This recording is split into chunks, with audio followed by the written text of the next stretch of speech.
Olá, povo de Deus, graça e paz, aleluia, que bom vê-los novamente nesse domingo de adoração, amém? Nós estamos na série sobre o reino de Deus, na verdade, estamos agora na parte da cultura do reino de Deus, amém? O que é a cultura do reino? É a constituição do reino, são as regras do reino, são as leis do reino.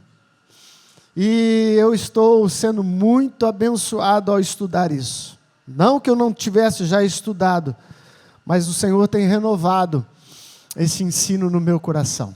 Espero que você receba no nome de Jesus. Abra sua Bíblia comigo no livro de Mateus, capítulo 5.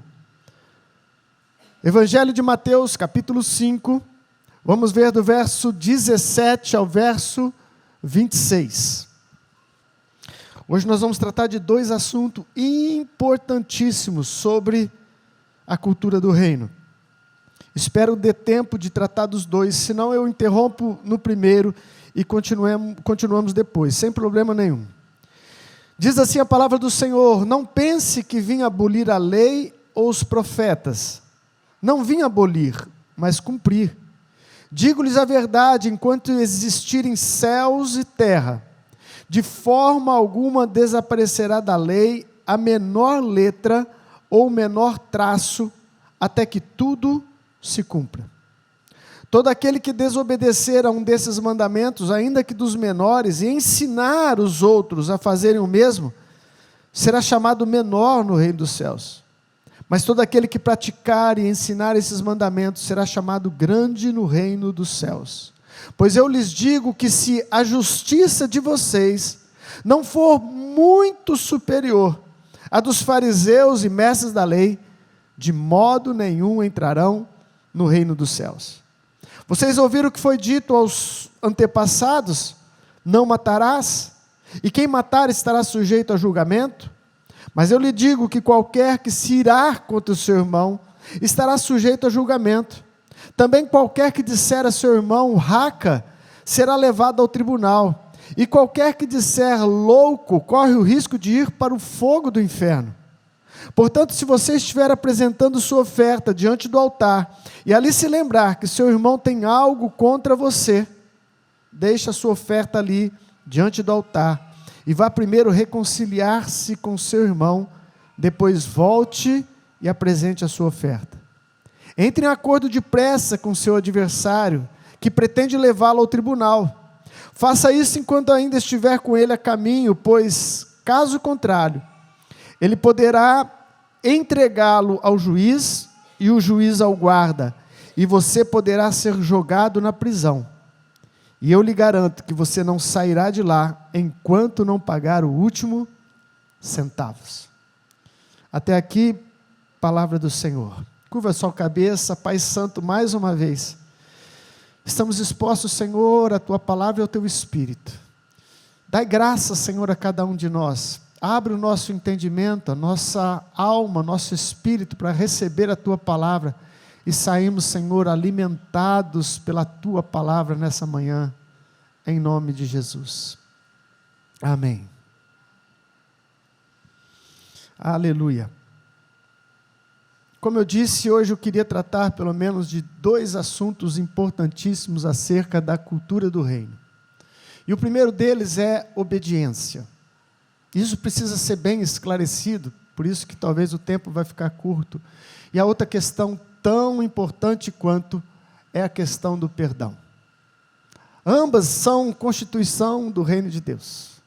Mas a primeira, a obediência, que eu quero entrar nela já de pronto, é necessário um esclarecimento, porque há várias vertentes do Evangelho, tendenciosas, umas de forma proposital, outras de forma, talvez, inocente ou despreparada, que começam a propagar um tipo de fé, de graça, que não condiz exatamente com aquilo que Jesus ensinou. Não condiz exatamente com o Evangelho de Jesus Cristo. Então alguns dizem: olha, nós não estamos mais debaixo da lei, estamos debaixo da graça. Então podemos viver uma vida mais light, podemos viver uma vida mais tranquila, sem peso, sem julgo, sem condenação. Isso tudo tem verdades embutidas nisso. Mas nós precisamos entender isso, porque não faz sentido nenhum, se não precisamos mais de nenhum tipo de obediência, todo esse discurso de Jesus. Não faria sentido nenhum esse sermão maravilhoso, conhecido como Sermão do Monte, ou as bem-aventuranças, se não houvesse necessidade de nos disciplinarmos acerca das nossas ações, acerca da vida. Se não houvesse mais inimigo que nos tenta, nos assedia. Portanto, obediência é algo que está desde o começo da Bíblia, e não foi abolido em Cristo, pelo contrário. E é isso que eu quero ver com vocês. Jesus começa dizendo que ele não veio abolir a lei, mas ele veio para cumprir. Para cumprir. O apóstolo Paulo, em Romanos 10, versículo 4, ele diz assim, que o fim da lei é Cristo, para a justificação ou justiça de todo aquele que crê. E pegando esses textos de forma isolada, principalmente esse do apóstolo Paulo, daí então surge alguns equívocos acerca dessa pontuação tão importante da fé, que é a obediência. O fim da lei é Cristo. Eu já não estou mais debaixo de lei nenhuma. Hoje eu vivo o amor, eu vivo um evangelho da graça. Sim, ele é da graça, sim, ele é do amor. Mas vamos entender o que Jesus disse. Primeiramente, quando Jesus diz que ele não veio abolir a lei, mas cumprir, Jesus estava falando isso de uma forma completa, integral a respeito deste assunto. Qual é a forma completa e integral? Primeiro, ele foi o único que cumpriu toda a lei. Ele era o Cordeiro perfeito de Deus e não poderia ter mácula ou falha, porque não poderia nos substituir se assim o fosse. Então quando ele diz, olha, eu vim cumprir a lei, ele era o único que poderia dizer com letras maiúsculas, eu estou cumprindo toda a lei. Toda a lei. Ele é o cumprimento da lei. Mas também, ele está abrangendo aqui que ele era o cumprimento de várias leis cerimoniais que estavam no Antigo Testamento. Que se cumpre exatamente na pessoa dele.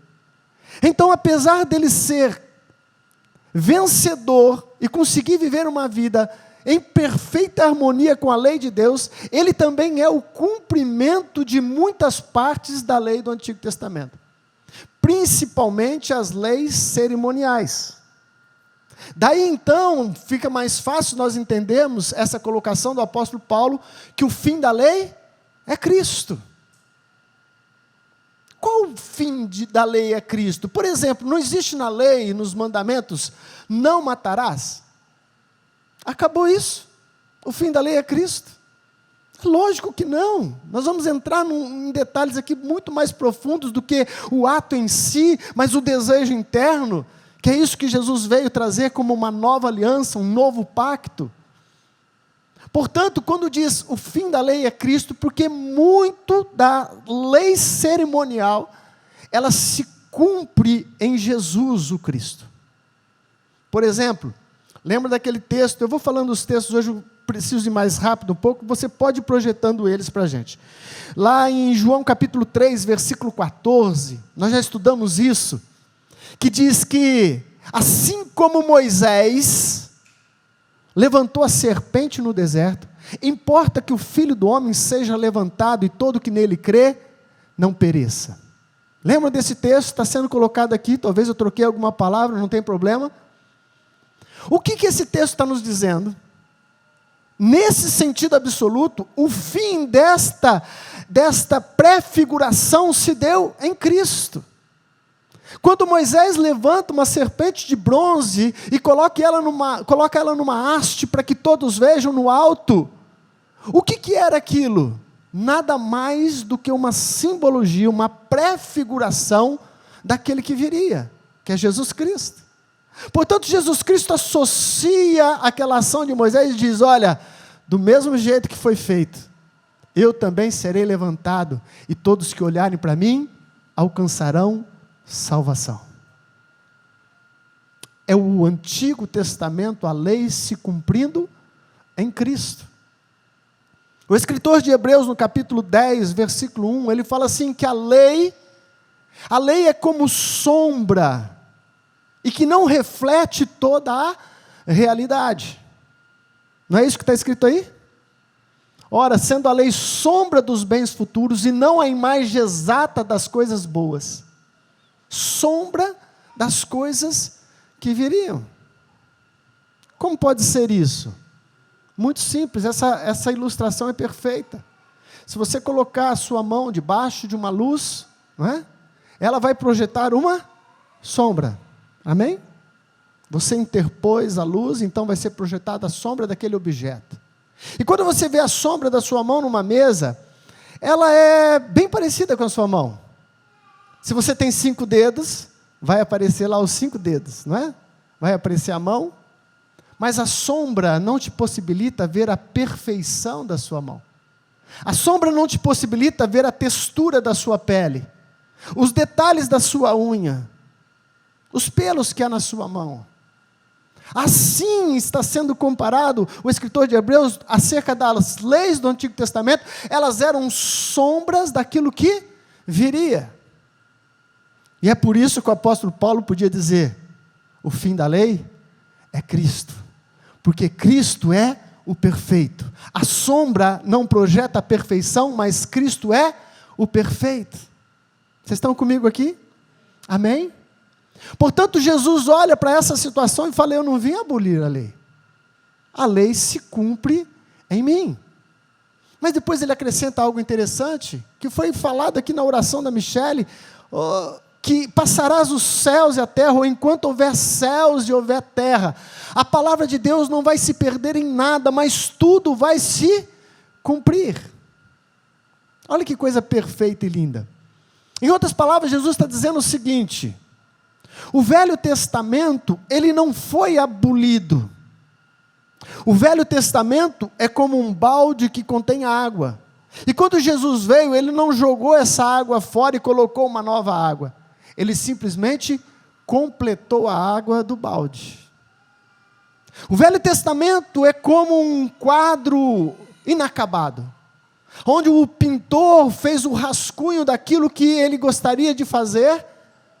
Então o Novo Testamento veio e acabou de pintar o quadro e completar a obra. É por isso que Jesus disse que não veio abolir a lei, mas cumprir, e ainda declara de forma muito autoritária, porque ele tinha esse poder para isso. Toda a lei vai se cumprir.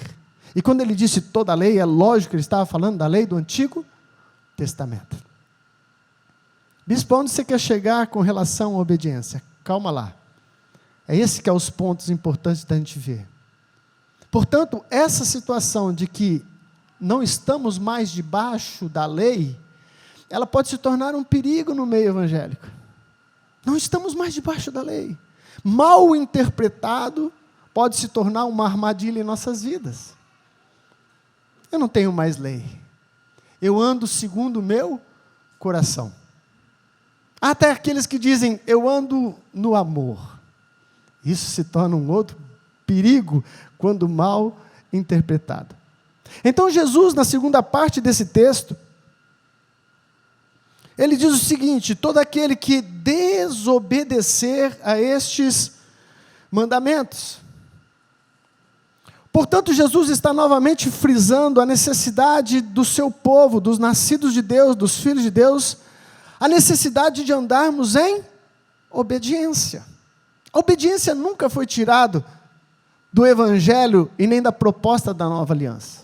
Pelo contrário, Jesus, quando dá as suas últimas palavras aos seus discípulos, e dizem que as últimas palavras de um homem é sempre as mais importantes, está lá em Mateus capítulo 28, chamado da grande comissão, se você quiser pode colocar aí para mim, Mateus 28, versículo 18 ao 20, antes de subir aos céus, então Jesus fala com os seus discípulos e dá a última ordem. E o que ele disse? Todo poder me foi dado nos céus e na terra. Ali ele sacramentou a sua vitória. Ele disse, está resolvido. Eu tenho todo o poder no céu, eu tenho todo o poder na terra. Aleluia. Depois então ele olha para os seus discípulos e fala, portanto, vão e façam discípulos de todas as nações, batizando-os em nome do Pai, do Filho e do Espírito Santo, e ensinando-os a obedecer tudo que eu vos tenho ordenado. Eis que estarei convosco todos os dias, até a consumação do século. A comissão da igreja, a nossa comissão, a comissão para os nascidos de Deus é que deveríamos ensinar a obediência. Ensina eles a obedecer. Obedecer o quê? A tudo o que eu vos ordenei. Obediência é necessário no reino de Deus. Obediência é um padrão da cultura do reino. Mas eu preciso esclarecer uma coisa para você, para que você não saia mais confuso ainda. Bispo, eu sou salvo porque eu obedeço ou eu sou salvo pela graça? É uma boa pergunta, porque nós pregamos o evangelho da graça de Deus. Amém?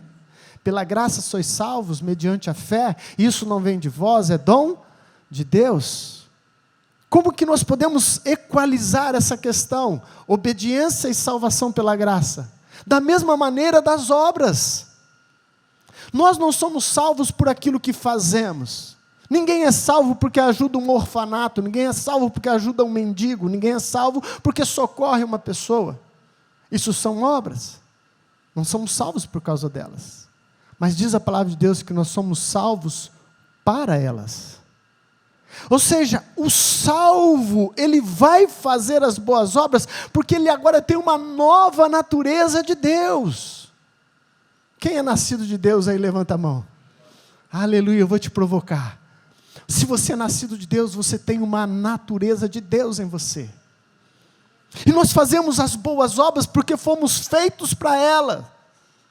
Nós fazemos as boas obras porque fazem parte hoje dos filhos de Deus, da imagem do nosso Senhor que nós carregamos. Mas as obras não me salvam. E com relação à obediência, a mesma coisa.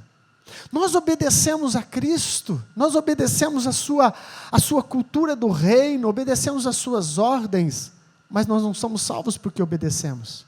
Somos salvos pela sua morte na cruz. Mas porque nós fomos salvos pelo nosso Senhor, a nossa gratidão tem que nos levar a obedecer ao nosso Senhor. É só inverter as coisas. Eu não sou salvo porque obedeço. Eu obedeço porque fui salvo pelo meu Senhor Jesus Cristo. O combustível da minha obediência não é mais o temor, como era o tempo da lei. Não faças, não toques, não manuseis. E todo mundo obedecia porque temia. Muito embora eu vou te dizer uma coisa que você pode ficar chocado. Se você não tem tanto amor para obedecer, continua obedecendo por medo, que ainda é melhor do que não obedecer. Ainda é melhor do que não obedecer. Mas hoje o nosso combustível é outro. Hoje o nosso combustível é outro. Eu não faço isso, ainda que sou tentado para isso. Ainda que a minha natureza carnal, pecaminosa, desejasse este pecado, este prazer. Mas eu não faço, ou eu não devo fazer, porque eu amo o meu Senhor. Eu amo o meu Senhor. E para aqueles que acham que amar a Deus é uma conversa, uma falácia, um cântico, uma poesia, Jesus nos fala, por favor, coloca aí na tela, em João 14, 21. João 14, 21 vai nos dar uma sentença sobre essa questão do amor. Vou ler com vocês ali.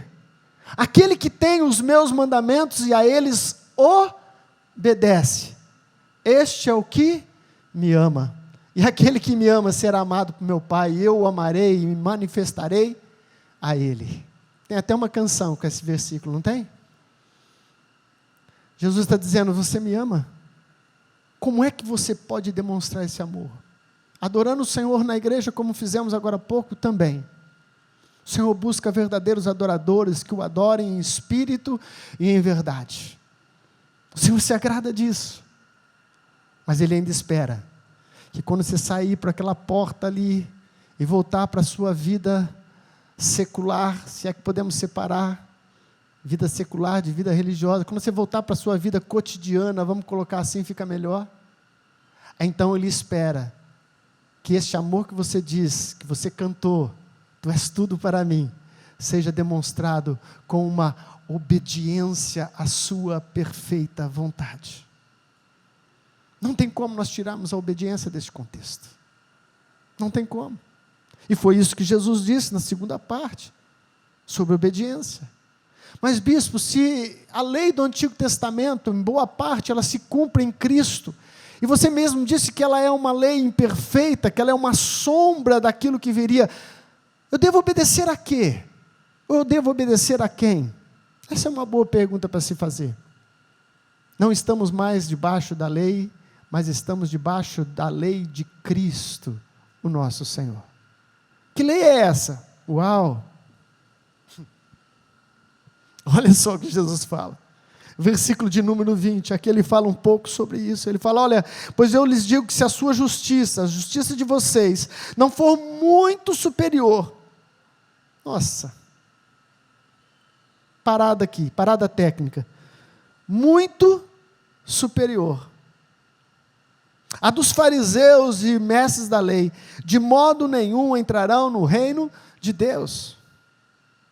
Amados, eu acredito que quando eles ouviram a multidão, porque Jesus está assentado no monte, e ali então ele está ensinando primeiro para os seus discípulos, que se aproximam dele de uma forma mais íntima, mas é lógico que havia uma grande multidão, e eu acredito que muitos conseguiram ouvir boa parte disso. Deve ter dado um calafrio neles quando Jesus falou essa parte. Se a vossa justiça não excederem muito, se não for muito superior à dos escribas e fariseus, de modo nenhum entrarão no reino dos céus. Sem o entendimento do Espírito, talvez alguns dali já levantariam e falavam, vamos deixar isso quieto. Vamos brincar de outra coisa. Por quê? Porque a justiça dos escribas e fariseus naquela sociedade era algo muito grande. Eles que só viam a aparência e não são deuses capazes de olhar o coração, via os escribas e fariseus como o top dos tops. Amados, aquele povo era detalhista na lei, ele cumpria as vírgulas da lei, as vírgulas da lei. Eles separavam o dízimo do alface que plantou no fundo da casa. Deu 10 pezinhos. Esse pezinho é dízimo ao Senhor, levava no templo. Já imaginaram isso? Já imaginaram o temor que eles tinham? E Jesus então olha para a multidão e fala assim, vocês têm que ter uma justiça muito superior a deles. Bispo, o que é a lei de Cristo, para que eu entenda e comece a alimentar o meu coração com esse desejo de obediência? A lei de Cristo, meu querido, é o que nós estamos estudando nesse Sermão do Monte, tem muita coisa para a gente ver, mas resumindo para você, é tudo aquilo que vai além da ação humana, mas que vem da intenção humana. Os fariseus e os escribas tinham muito de ação. Jejuavam 2 vezes por semana. Jejum das 6 da tarde às 6 da tarde do outro dia. Dizimista, atento a todos os cerimoniais, lavava a mão não sei quantas vezes para poder participar das cerimônias, tudo no ritual. Mas o coração deles estava completamente desassociado com a perfeita vontade de Deus. Por quê? Porque a lei era assim do Antigo Testamento. Ela punia a ação. Não adulterarás. Ou como este capítulo que nós vamos ver aqui hoje ainda, se Deus permitir. Do assassinato. Vocês não ouviram falar que você não pode matar, que vai ser levado a juízo? Então Jesus traz a lei perfeita, a lei da nova aliança e diz, se você tiver ódio do seu irmão no seu coração, você já matou ele, e você é réu da mesma sentença. Não é de assustar em primeira mão? Não é da gente falar assim, vim no dia errado. Mas deixa eu te dar um alívio.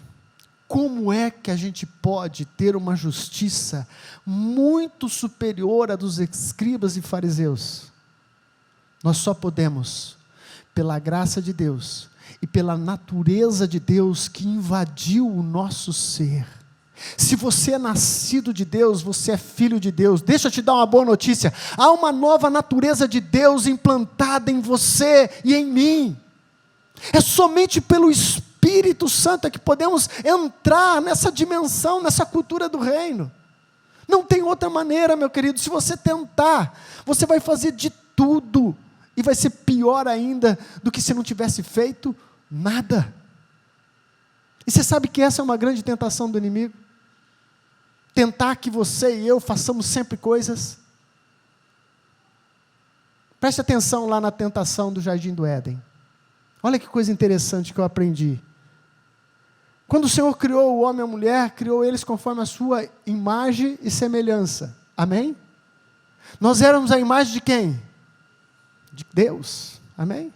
Éramos a imagem de Deus.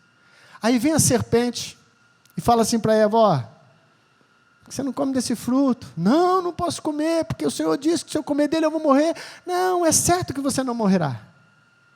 Mas se você comer, você será como ele, você será como Deus. Olha a astúcia. Ela já era a semelhança do seu Criador. Mas o diabo disse, faça isso para que você se torne a semelhança do seu Criador. E hoje não é diferente. Se você tentar somente pelas suas forças, o diabo vai te colocar tudo goela abaixo. Faça isso. Não olhe aqui, não toque ali, faça aquilo. Você está em pecado, você está em falta. Você não conseguirá, eu não conseguirei. Como é possível então vivermos essa dimensão do reino? Somente pelo Espírito Santo de Deus. É uma nova natureza que é nos dada através da nossa fé em Jesus Cristo.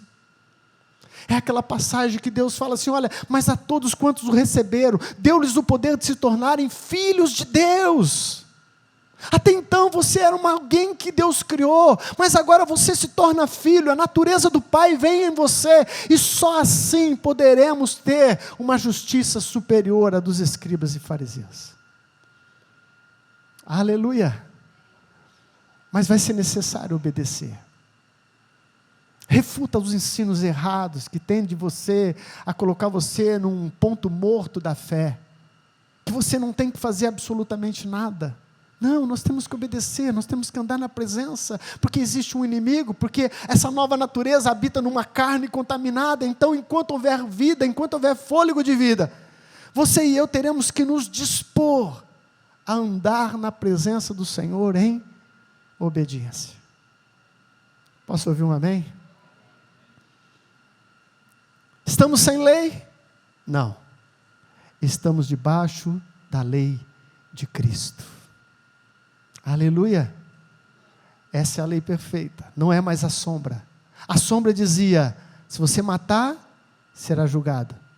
Mas a lei perfeita diz, se você tiver o coração errado, você já está matando. Portanto, este é o primeiro ponto. O fim da lei é Cristo, porque Ele cumpre a lei, porque muitas coisas se cumprem em Cristo, mas nós temos sim, continuar a nossa caminhada em obediência a tudo aquilo que o Senhor Jesus nos entregou. Amém? Quer participar do reino? Tem que obedecer, meu irmão. Não tem outro caminho. Mas a segunda coisa tão importante que vai dar tempo de eu falar é sobre o perdão. É sobre o perdão. Eu sei que vocês já ouviram muitas coisas sobre perdão, mas eu quero abranger um pouco mais, nos aspectos que até mesmo eu não tinha ainda ido tão fundo. Jesus então entra no versículo 21, então ele começa a falar agora de uma outra lei do reino de Deus. Ele fala, vocês ouviram o que foi dito aos seus antepassados, não matarás, e quem matar está sujeito a julgamento. Mas eu lhes digo que qualquer que se irar contra seu irmão será sujeito a julgamento. Qualquer que lhe disser raca será levado ao tribunal. Qualquer que lhe disser louco pode correr o risco até de ir para o fogo do inferno. Vamos lá. 3 coisas importantes acerca do perdão que eu quero que você entenda. Porque você pode sair dessa reunião hoje completamente liberto pela graça de Deus. Ou você pode voltar para sua casa do mesmo jeito. E talvez você nem saiba, mas você está numa prisão espiritual. Uma prisão espiritual. Jesus muitas vezes no Sermão do Monte ele vai dizer isso. Vocês ouviram o que foi dito aos antigos? Ele estava se referindo a quem? A lei de Moisés. A lei que foi dada aos seus pais, os pais deles. Mas depois Jesus toma a autoridade que lhe é devida e diz, mas eu vos digo. É como se ele estivesse dizendo assim, eu estou atualizando isso. Eu estou reformando isso. E tem pessoa hoje em nosso tempo querendo atualizar a Bíblia. Jesus já fez isso. Amém, amados? Jesus já fez, não precisa mais. Ele já atualizou, então ele começa a trazer a perfeição da vida cristã. Que é como eu já disse, vai além das nossas ações e das nossas aparências. E sim, nos remete para as nossas intenções e a situação do nosso coração. Primeira coisa que Jesus então fala, ele fala sobre a seriedade dos nossos relacionamentos. Ao ponto de dizer que se você tiver mágoa de alguém, se você tiver rancor de alguém, você está enquadrado em uma transgressão da lei, que era uma transgressão de julgamento e poderia ser até de morte ou prisão. Isso tem que nos despertar, meu querido, porque vida cristã é vida na horizontal e é vida na vertical. É exatamente o símbolo da cruz. É impossível você se conectar com Deus na vertical, se a horizontal da sua vida está contaminada. É impossível. Esses termos usados aqui, raca, é um termo aramaico, que era um termo de desprezo, ou louco, que é um termo que para a gente é motivo de brincadeira. Quem nunca chamou o outro de louco? Não é? Você está louco? A gente fala isso direto. Mas é um outro contexto, e lá significava um desprezo realmente à sanidade de uma pessoa. Era desprezar a pessoa dizendo assim, olha, não dê ouvido para esse, porque essa pessoa é realmente louca. É a essência da palavra louca, e não esse tom de brincadeira que às vezes a gente tem. E que na verdade, eu quero até desafiar vocês hoje, que nós precisamos corrigir um pouco das nossas brincadeiras. Ouve um amém? É verdade. Porque a cultura do reino, amados, tem que nos levar a uma maneira de viver diferente. Eu lembro da época que eu era jovem. Nossa, ficou mal essa, hein?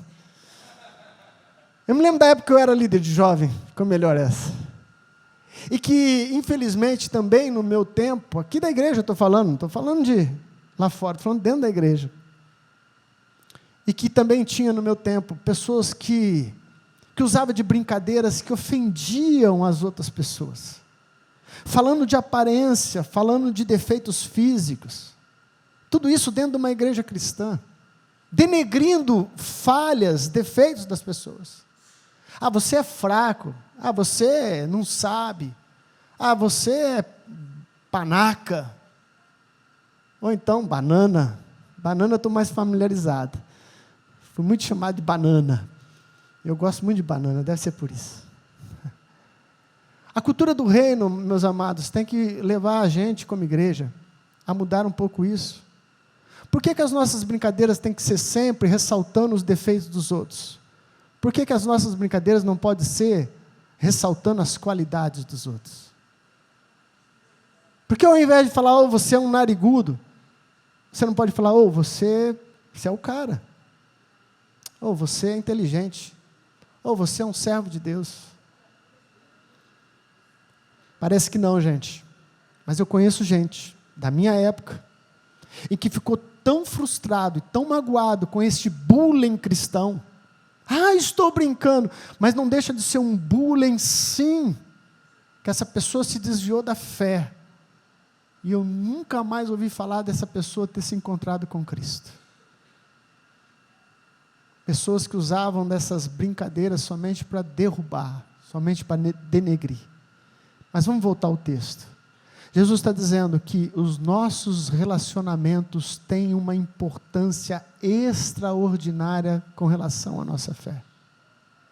Portanto, quero que vocês leiam comigo, vai ser projetado aqui, Hebreus capítulo 12, versículo 14 e 15.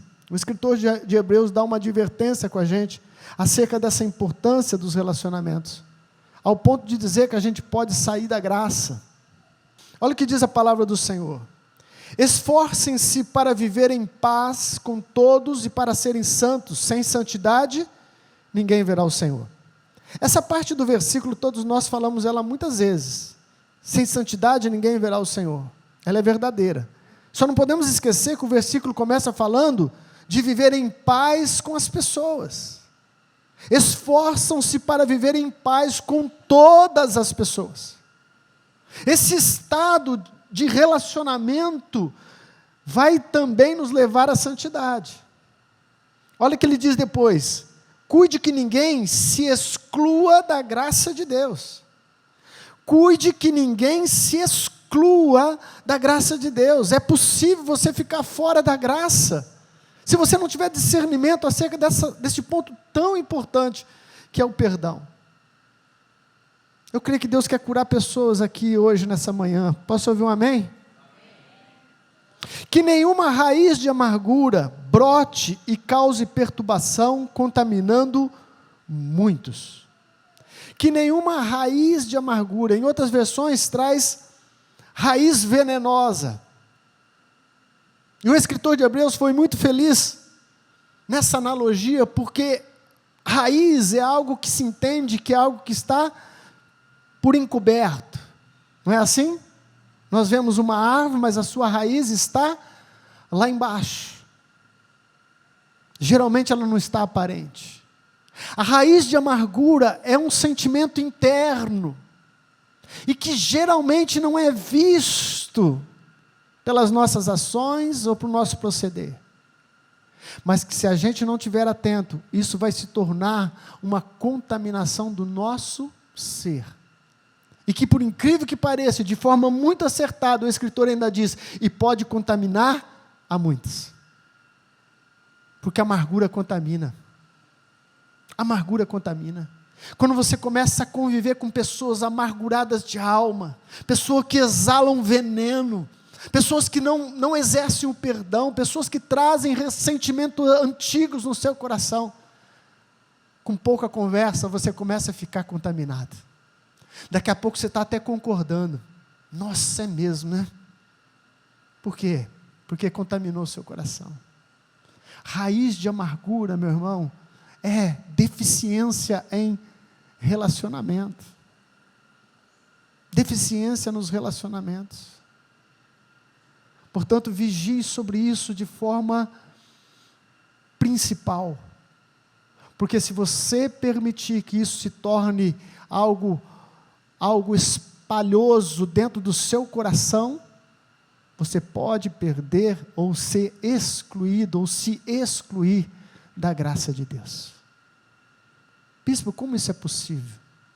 É possível porque Jesus disse: perdoa e você será perdoado. Se você nega o perdão, você também vai receber a falta de perdão, e isso te exclui da graça de Deus. Segunda coisa que Jesus fala sobre o perdão, preste atenção.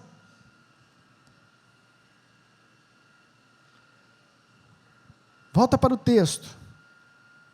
Primeiro ele fala então sobre esses elogios que às vezes a gente fala, e que pode ser uma raiz de amargura, pode ser algo que está embutido na sua alma. Depois no 23 ele fala: portanto, se você estiver apresentando sua oferta diante do altar, e ali se lembrar que seu irmão tem algo contra você, deixe sua oferta ali, diante do altar, e vá primeiro reconciliar-se com seu irmão, e depois volte e apresente a sua oferta. Detalhe do texto: se você se lembrar que seu irmão tem algo contra você,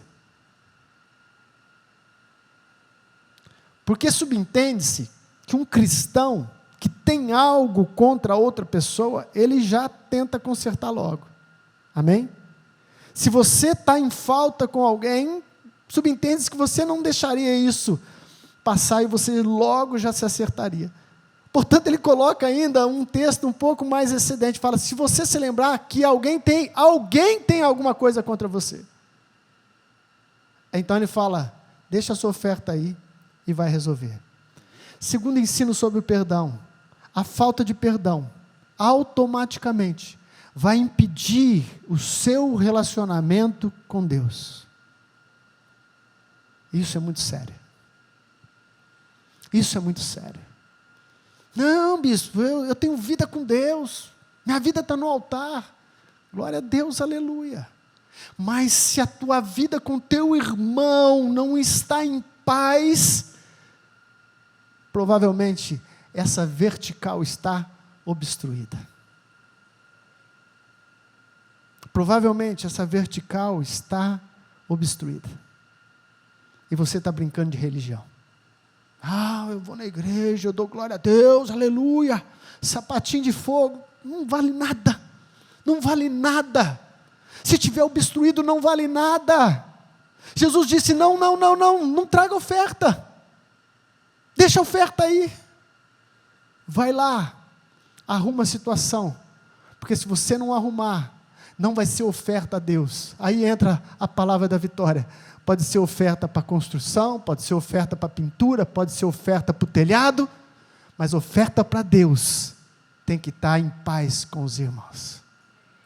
Você consegue entender isso, meu? O apóstolo Paulo entendia perfeitamente isso, e ele fala num outro contexto, falando de marido e mulher, ainda mais agravante, porque a pessoa que você mais deve amar, 1 Pedro capítulo 3, versículo 7, por favor. 1 Pedro,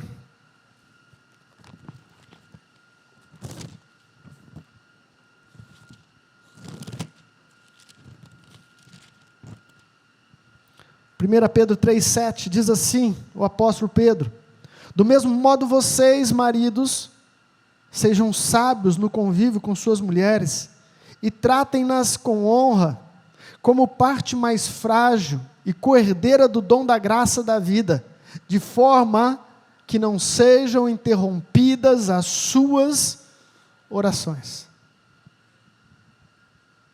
O apóstolo Paulo aqui está dando um recado importante para os homens, mas é lógico, o inverso também é verdadeiro. Ele coloca a fragilidade da mulher. A fragilidade da mulher não é porque ela tem menos força que o homem, carrega menos peso, mas é a parte sentimental. A mulher é mais sentimento, o homem é mais esse brutão aí que vocês conhecem. E nessa sensibilidade da mulher, nós temos que ter cuidado do que falamos, porque às vezes palavras machucam mais do que ações, mas ele resume dizendo o seguinte, cuida disso, para que as suas orações não sejam interrompidas. O que ele quer dizer? Que você vai parar de orar? Não, que Deus não vai receber a sua oração.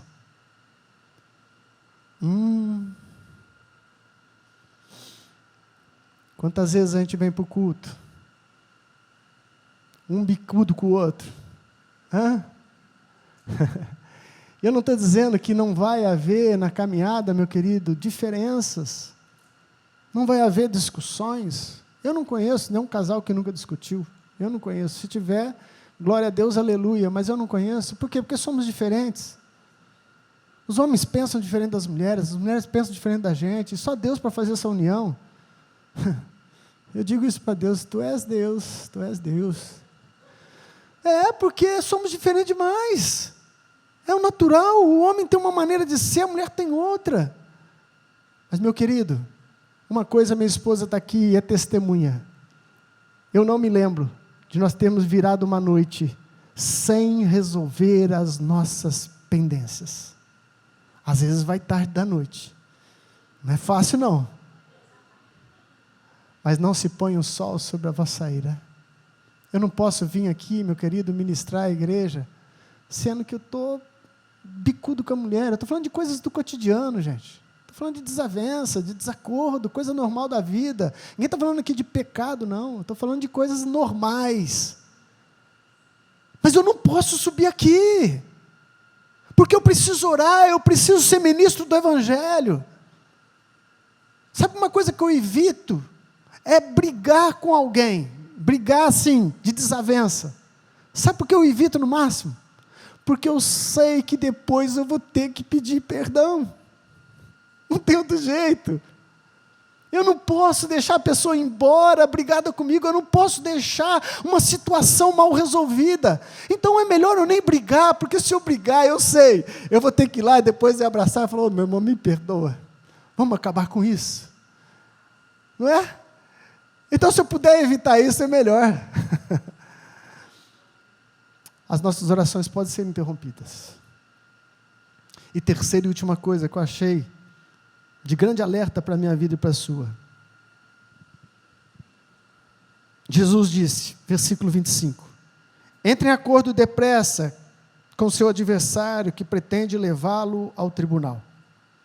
Faça isso enquanto ainda estiver com ele a caminho, pois caso contrário, ele poderá entregá-lo ao juiz, e o juiz ao guarda, e você poderá ser jogado na prisão, e eu lhe garanto que você não sairá de lá enquanto não pagar o último centavo. É interessante isso. E não é a primeira vez que Jesus fala de uma prisão associada a desavenças nos relacionamentos, a dívidas no relacionamento. Por exemplo, coloca na tela para mim Mateus 18, 34, 35, só o finalzinho, porque é um texto enorme. Esse texto fala daquela passagem em que o rei chama os súditos para prestar conta, e vem um que lhe deve muito dinheiro, e então ele chora para o rei e fala, Senhor, tenha misericórdia de mim, eu te pagarei. O rei então diz, está perdoada a sua dívida, vai embora. Este homem sai da presença do rei e encontra no caminho um homem que lhe devia pouco dinheiro. Diz o texto que ele acata na garganta do cara. O texto fala exatamente isso, enforca o cara e fala, paga o que me deve. E Jesus fez questão de usar os mesmos termos que ele usou para o rei, este homem usa para ele. Fala, tem misericórdia de mim, tenha paciência e eu te pagarei. E este homem então fala, não. E pega esse servo e joga ele na cadeia.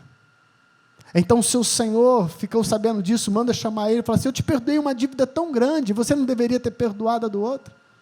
Então no versículo 34 e 35, ele diz assim, irado entregou-o aos carrascos, até que ele pagasse tudo o que lhe devia. Aos torturadores. Isso, amados, tem que nos levar a entender que não é físico, que ninguém vai cair numa cadeia porque não perdoa o irmão, mas Jesus está falando de uma cadeia espiritual, um lugar de aprisionamento da alma, da vida. Talvez a tua vida não vai para frente, meu irmão, nada dá certo porque tem prisão na tua alma. Você é uma pessoa que se lembra do mal que te fizeram, que já tem 30 anos atrás, e quando você lembra, teu olho chega a brilhar de raiva. Deixa eu te dizer, meu querido, você precisa receber o perdão de Deus e estender perdão para as pessoas que te magoaram. Olha para a cruz, está vendo essa cruz aqui atrás? Olha para ela. Toda vez que eu olho para a cruz, eu me lembro do quão miserável eu sou. Eu não posso negar perdão para ninguém. Eu não posso negar. Deus precisa tratar com o seu coração. Deus quer tratar com o nosso coração. Porque se tem uma condição para se entrar no reino, entre tantas coisas que a gente já viu, o perdão é primordial. Porque Jesus fala que sem perdão não haverá perdão. A oração que Ele nos ensinou, Pai, perdoa as nossas dívidas, assim como eu tenho perdoado a todos que me têm ofendido. Deixa eu te perguntar uma coisa, como você tem perdoado quem te tem ofendido? Na primeira oportunidade você joga na cara de novo? Você está dizendo para Deus, me perdoa da mesma maneira. Da mesma maneira. Você perdoa mesmo, porque você está dizendo para Deus, me perdoa da mesma maneira. Da mesma maneira. Eu não estou aqui para apontar o dedo para ninguém, meu querido. Eu não estou aqui para lançar culpa no coração de ninguém. eu estou como ministro do Evangelho de Jesus Cristo, anunciando para vocês que há uma nova aliança no sangue do Cordeiro. Há uma nova aliança, há uma nova cultura do reino. É uma cultura que liberta, é uma cultura que nos abre para o melhor de Deus. Nós temos que entrar nela, em nome de Jesus. Nós temos que viver ela na nossa extensão aqui na terra. Não basta vir na igreja, tem que ser igreja. Tem que ser igreja. Tem que ser casa de Deus. Amém? Vamos ficar de pé no nome de Jesus. Eu falei para vocês apertarem o cinto. Cultura do reino, obediência e perdão. Obediência e perdão. Vou contar uma história para vocês para encerrar. Uma daquelas historinhas bem infantil, mas que sempre traz grandes verdades. Diz que tinha um monge. Os monges sempre têm aquele papel de sabedoria, né? Diz que tinha um monge muito sábio sentado à beira de um lago. Ele viu um escorpião se debatendo na água e se afogando. E ele então entrou na água e pegou o escorpião na mão e trouxe o escorpião. Quando ele estava quase para colocar o escorpião no chão, o escorpião picou a mão dele. Aí os seus discípulos, todo monge tem os seus discípulos. Os seus discípulos olharam para ele e falaram assim: mas o senhor não sabia que ele haveria de te picar? Por que o senhor foi ajudar? E ele respondeu: o escorpião agiu assim porque é da sua natureza.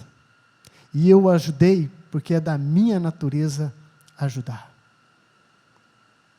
A natureza de Deus está em você, meu irmão. A natureza de Deus está em nós. Você que é nascido de Deus, há uma natureza celestial implantada em cada um de nós.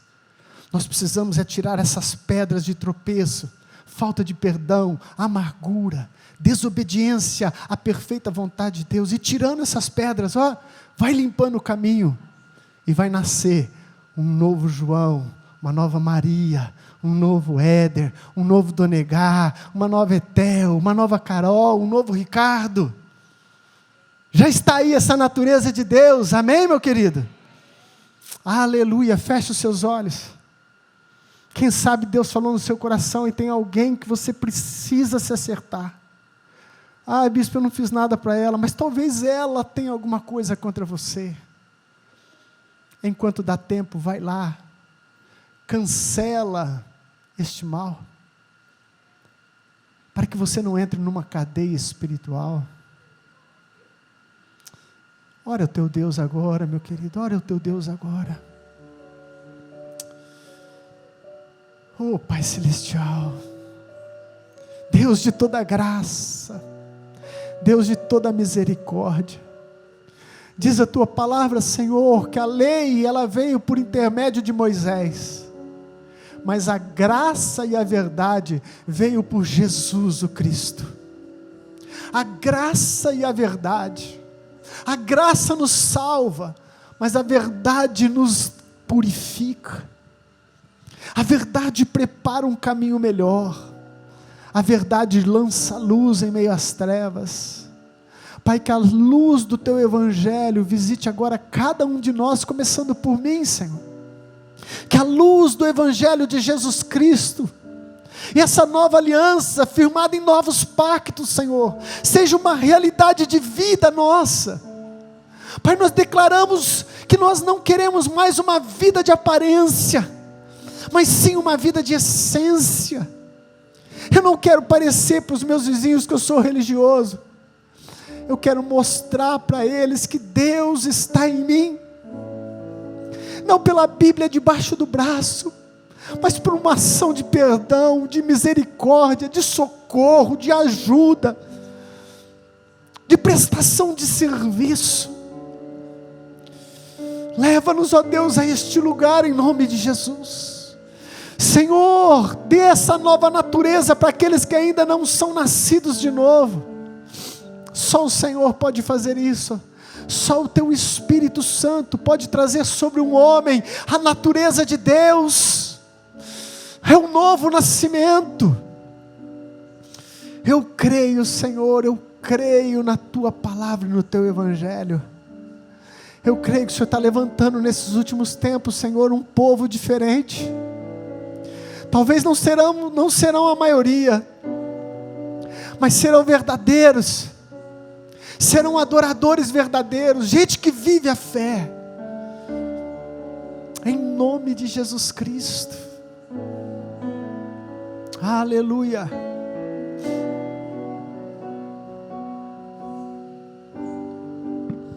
Vem neste lugar,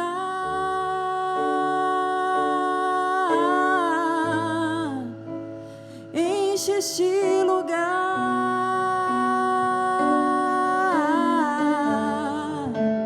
vem neste lugar,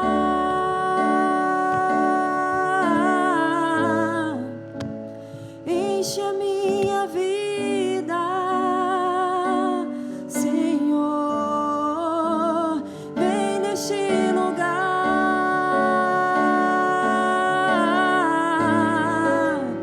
enche este lugar,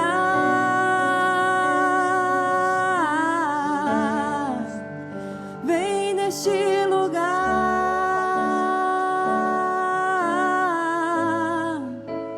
enche a minha vida, Senhor.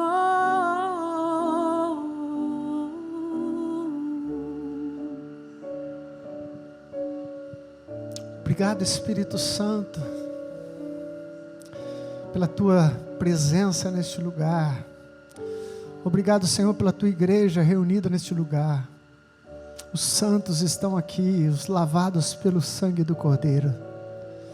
Obrigado, Senhor, pela cultura do reino que está nos moldando a cada domingo, a cada dia, e nos mostrando, Senhor, que pertencemos a um outro reino, com ações completamente diferentes das normais. Obrigado, Jesus. Erga a tua mão para o céu. Que o grande amor de Deus Pai, a graça do nosso Senhor Jesus Cristo, a doce presença do Espírito Santo, esteja conosco e com todo o povo de Deus, hoje e para sempre. Amém. Deus te abençoe, meu querido. Vá em paz, em nome de Jesus. Amém? Bom domingo.